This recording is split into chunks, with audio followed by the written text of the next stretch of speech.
یہ ایک عام سا جوڑا تھا جس کا شوق صرف اداکاری تھا، مگر وہ ایک ایسی دہشت سے گزرا جس نے ان کی زندگیاں ہمیشہ کے لیے بدل دیں۔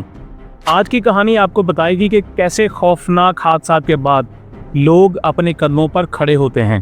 اس کہانی میں بندوقیں، خوف اور درد ہے، مگر اس کے ساتھ ساتھ ایک ایسا پلٹنے والا لمحہ بھی ہے جس نے انہیں اسٹارڈم کی بلندیوں پر پہنچا دیا۔ آئیے جانتے ہیں کہ وہ دونوں کیسے اپنے خوفناک ماضی سے نکل کر ٹیلی ویژن کی دنیا میں شہرت کی بلندیوں تک پہنچے۔ ایک رات یہ جوڑا اپنے دوست کے ساتھ رات کے کھانے میں مشغول تھا اور ہر طرف خوشی کا ماحول تھا۔ اچانک دروازے پر زوردار دستک ہوئی۔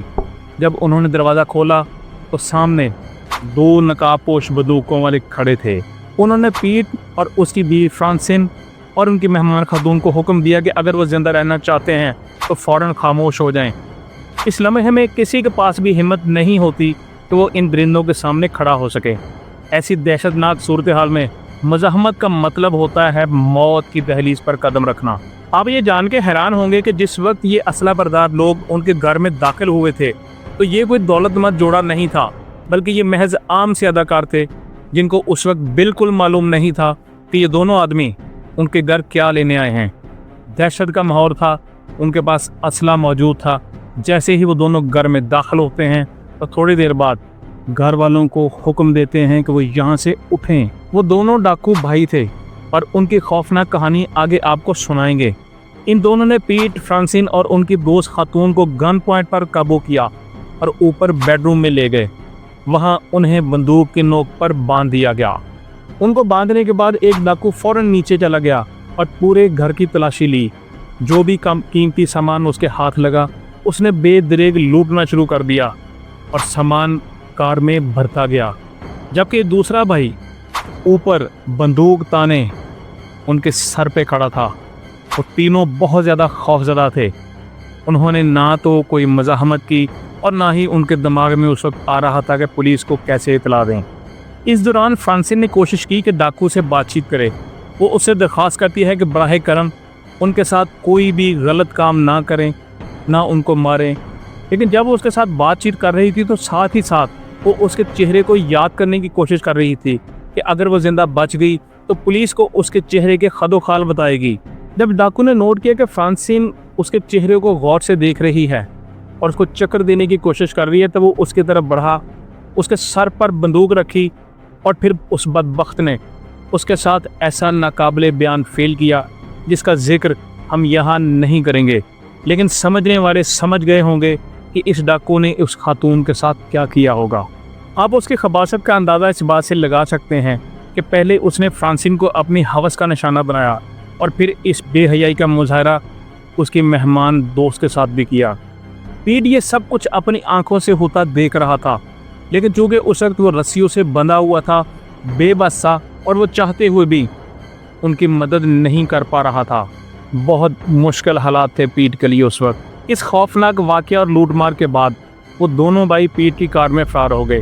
یہ ایک ایسا واقعہ تھا جس کے بعد کوئی بھی مضبوط ترین انسان متاثر ہوئے بغیر نہیں رہ سکتا تھا۔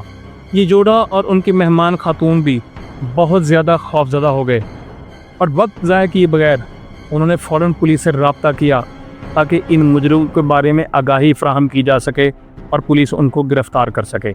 خوش قسمتی سے فرانسن نے حملہ آور کا چہرہ یاد کر لیا تھا، اس لیے اس نے پولیس کی مدد کی۔ اس کا ایک خاکہ تیار کیا گیا، لیکن بدقسمتی سے پولیس کے پاس مزید کارروائی کے لیے وسائل نہیں تھے اور ان دونوں بھائیوں کو تلاش کرنے کی تمام کوششیں ناکام گئیں۔ لیکن کچھ دن بعد ایک پولیس آفیسر گشت پر نکلا اور اس نے ایک مشکوک کار دیکھی۔ اس افسر نے گاڑی کو روکا اور جب مسافر سیٹ پر بیٹھے ہوئے شخص کو دیکھا تو وہ حیران رہ گیا، کیونکہ اس شخص کی شکل اس خاکے سے بہت مل رہی تھی جو فرانسن نے بنوایا تھا۔ پولیس افسر نے فوری کارروائی کرتے ہوئے اسے گرفتار کر کے پولیس اسٹیشن منتقل کیا تاکہ اس کی شناخت کا عمل شروع ہو سکے۔ پیٹ اور فرانسن کو پولیس اسٹیشن بلا کر تصدیق کرائی گئی کہ آیا یہ وہی حملہ آور ہے۔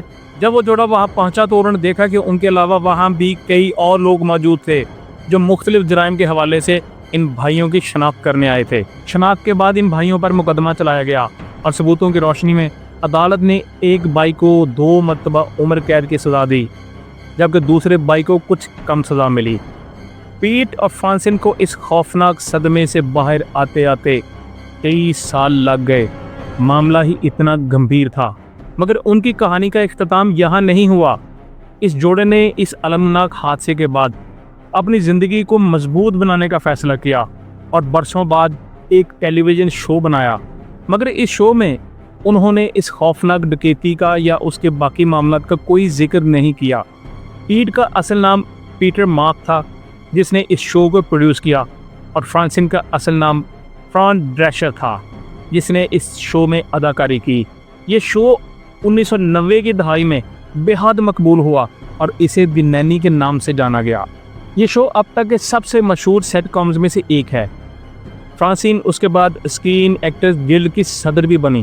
یہ کہانی ہمیں سکھاتی ہے کہ زندگی کے سب سے بڑے چیلنجز کے پیچھے ہی سب سے بڑی کامیابیاں چھپی ہوتی ہیں۔ پیٹ اور فرانسن نے اپنی خوفناک آزمائش کو ایک ایسی طاقت میں بدل دیا جو انہیں کامیابی اور شہرت کی بلندیوں تک لے گئی۔